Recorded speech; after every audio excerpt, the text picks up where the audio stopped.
fort. D'accord. J'ai une certaine compréhension de ne pas être un être séparé. Tengo una cierta comprensión de no ser un ser separado. J'ai une certaine expérience Tengo una cierta experiencia de ne pas être un être séparé. de no ser un ser separado. J'ai une certaine compréhension d'être la conscience illimitée. Tengo una cierta comprensión de ser la conciencia ilimitada, Mais je n'ai pas d'expérience d'être la conscience illimitée. pero no tengo la experiencia de ser la conciencia ilimitada. Donc si je mets la loupe un petit peu plus là-dessus, Entonces, si acerco la lupa sobre este tema,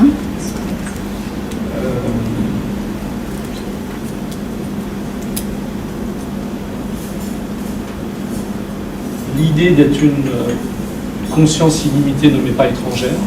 la idea de ser una conciencia ilimitada no me es extraña, Mais que cette conscience illimitée soit la même pour tout le reste de l'univers, pero que esta conciencia ilimitada sea la misma para todo el resto del universo, ça m'est un petit peu étranger.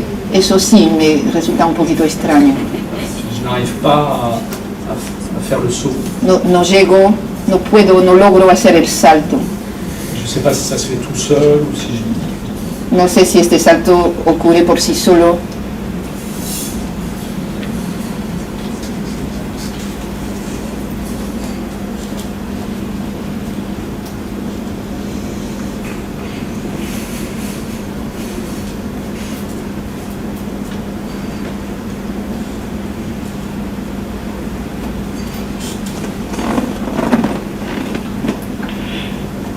Il y a deux manières de faire le saut. Hay dos maneras de hacer el salto.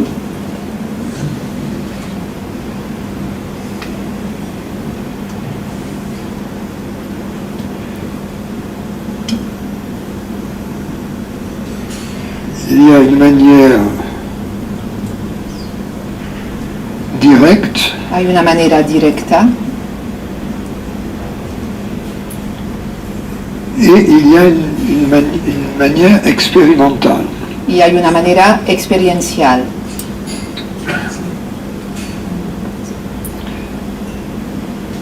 Des deux,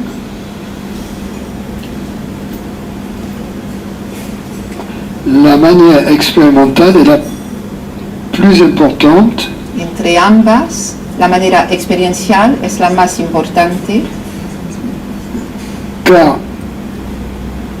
elle doit être de toute façon utilisée pour s'établir dans cette certitude. porque de cualquier forma se tiene que emplear para poder establecerse en esta comprensión. Alors, j'en viens à ces deux voies d'accès. Entonces vamos hablando de estas dos vías de acceso. La voie directe passe par deux étapes, trois étapes, La vía directa pasa a través de tres etapas, qui n'est pas très directe. es decir, que no es del todo directo. La première étape consiste La, à prim- se persuader la primera etapa consiste en persuadirse, autopersuadirse, que ce que je suis vraiment, c'est la conscience. que lo que soy realmente es la conciencia.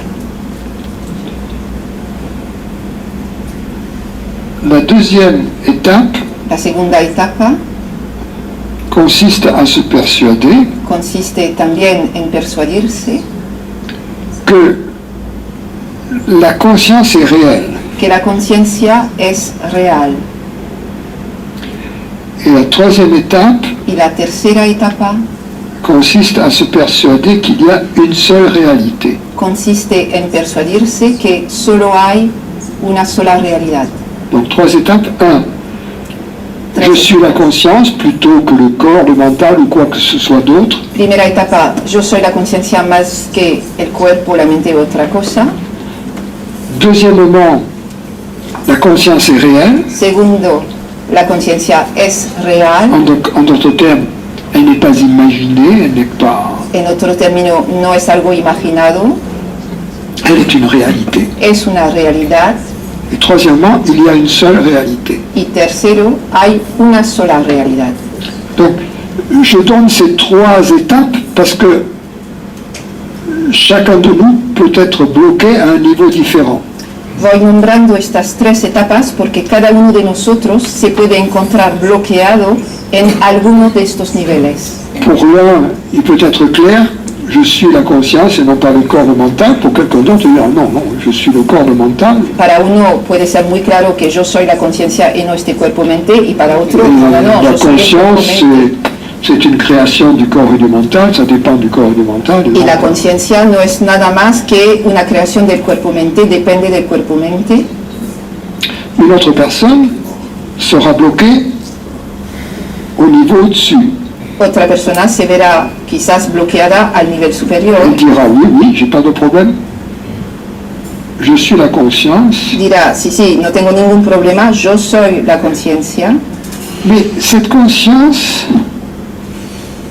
c'est un peu comme une pensée. Pero esta conciencia es un poquito como un C'est pensamiento. pas réel comme ça c'est réel, je peux le toucher, je peux le... No es tan real como esto es real, lo puedo tocar. C'est pas réel comme de la matière, No es real como la materia. c'est un peu fumeux. Donc cette personne sera bloquée au deuxième niveau. Entonces esta Alors, persona la conscience n'est pas réelle. se verá bloqueada al segundo nivel, en tanto que la conciencia no es real. Et une autre personne sera bloquée au troisième niveau, c'est-à-dire dire oui, je suis la conscience, Otra persona se verá bloqueada al nivel tercero, sí, soy la conciencia. et il y a un élément de réalité dans cette expérience de la conscience qui est incontournable. Además hay un elemento de realidad en esta experiencia de la conciencia que no se puede, del cual no se puede escapar.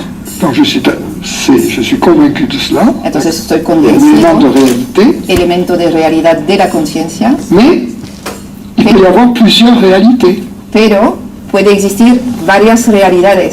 Donc ma conscience est réelle, ta conscience est réelle, et puis il y a la réalité du monde, Mi conciencia es real, tu conciencia et es toutes ces real. réalités sont en quelque sorte parallèles et indépendantes. También hay la conciencia del mundo y todas estas conciencias son de algún modo paralelas y independientes. Donc voilà pour la première, l'approche directe, c'est-à-dire on essaie d'accéder directement à la conviction que la conscience est la seule réalité qui soit. Entonces, eso es en cuanto a el acercamiento directo, intentamos llegar a la convicción que la conciencia es universal, real, la única cosa que hay, Et la seule réalité qui soit. y la única realidad que hay. Ou pour l'exprimer d'une façon peut-être un peu plus... qu'il est un peu plus aisé d'approcher, O dicho de una manera quizás más fácil para acercarse, de dire que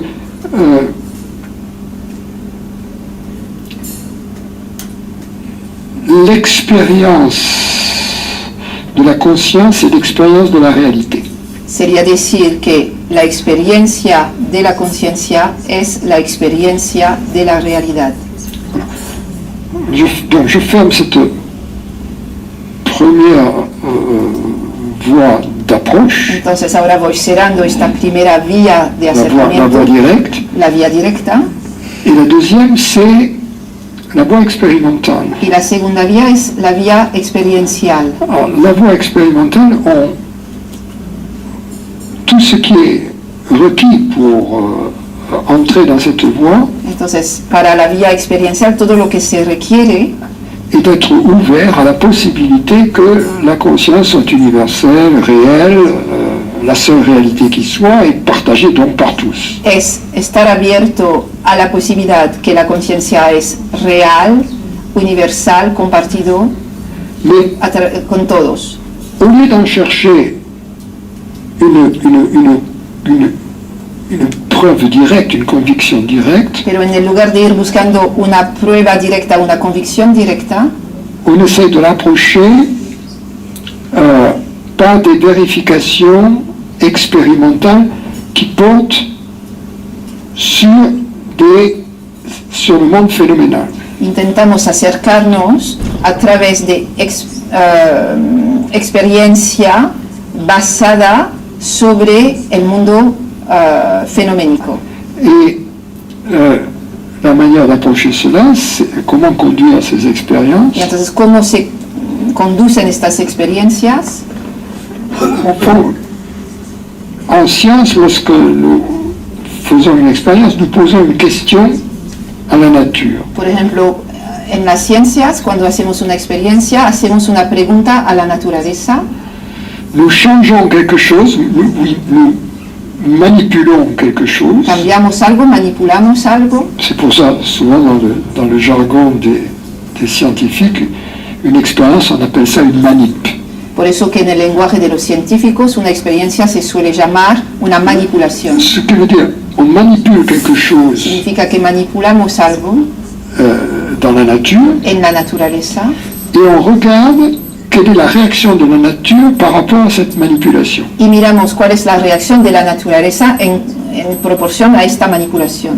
Et cette réaction, normalement, Y esta reacción normalmente, il y a une réaction qui est prévue par la théorie que nous essayons de vérifier. en teoría, hay una reacción que está prevista en cuanto a la... Donc, le but de la manipulation, c'est de vérifier El objetivo de la une manipulación, prédiction faite par la théorie. el objetivo de la manipulación es verificar una predicción que estaba establecida por la teoría.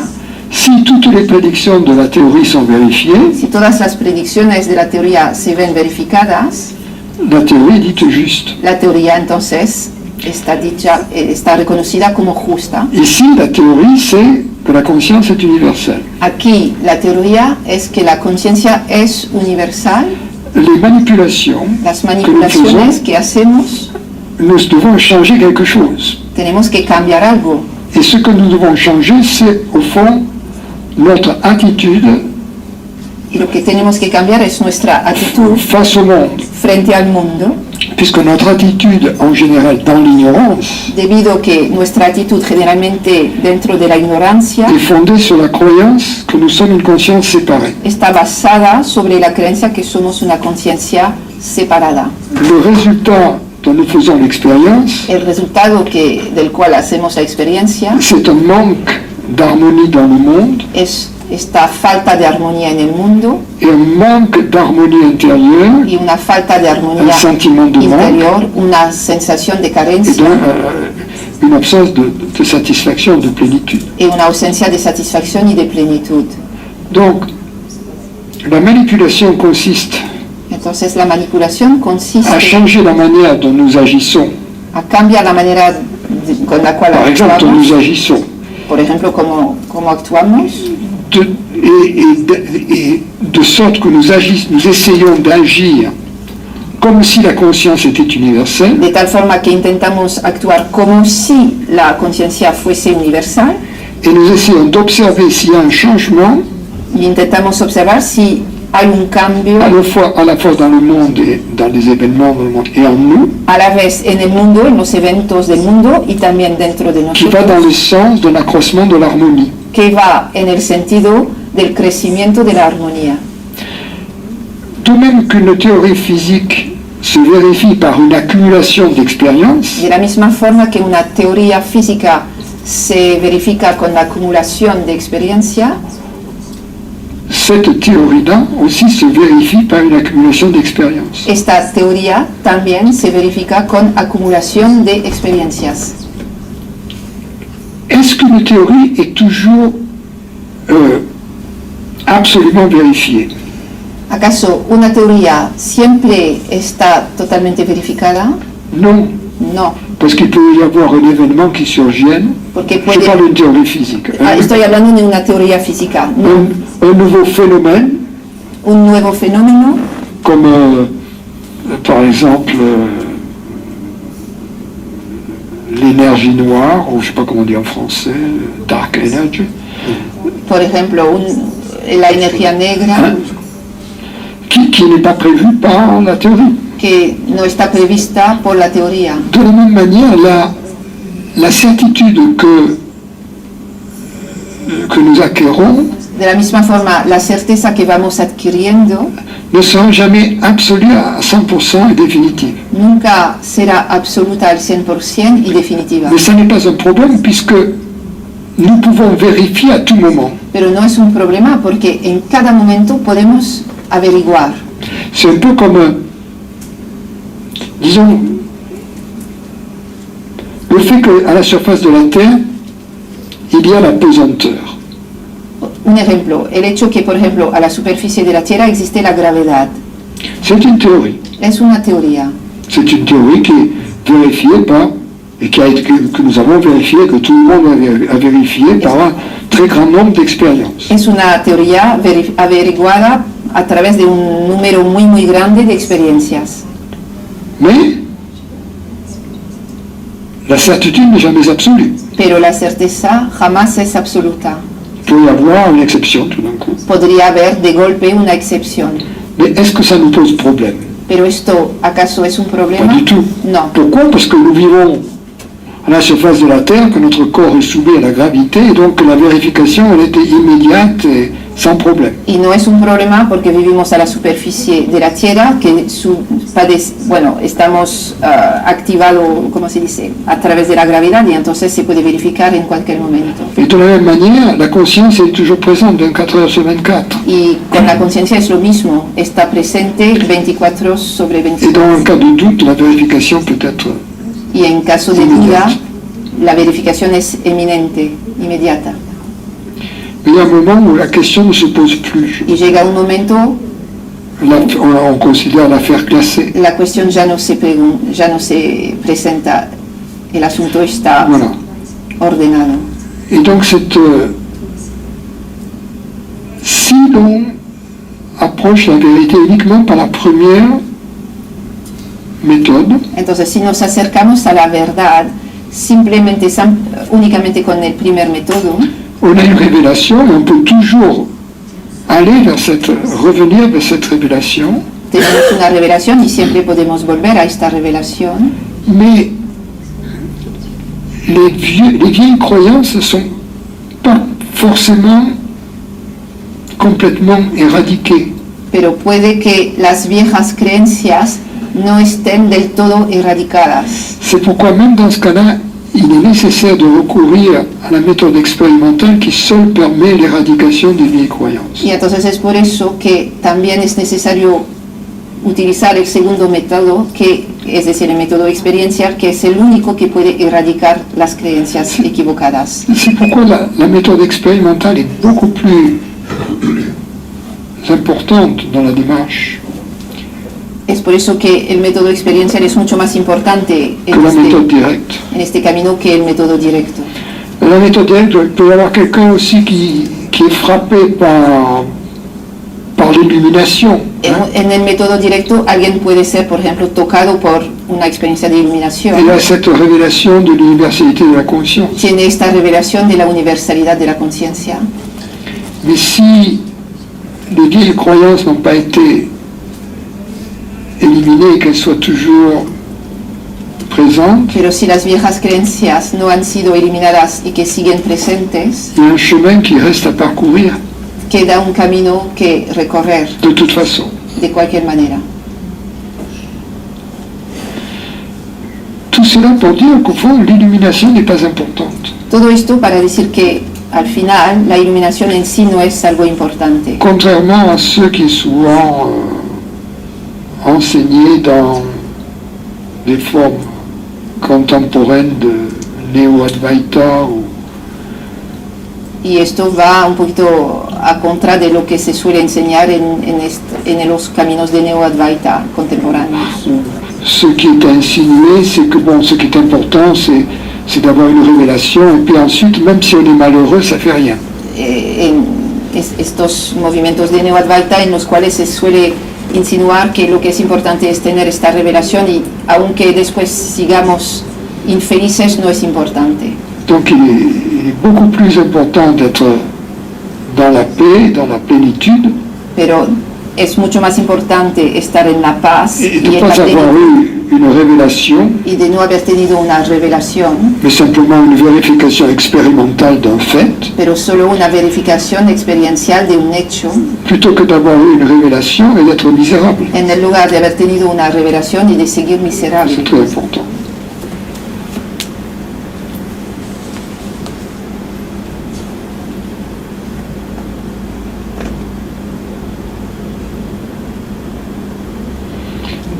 Et donc cet établissement dans la plénitude Y entonces establecerse, este establecimiento en la plenitud dépend depende de notre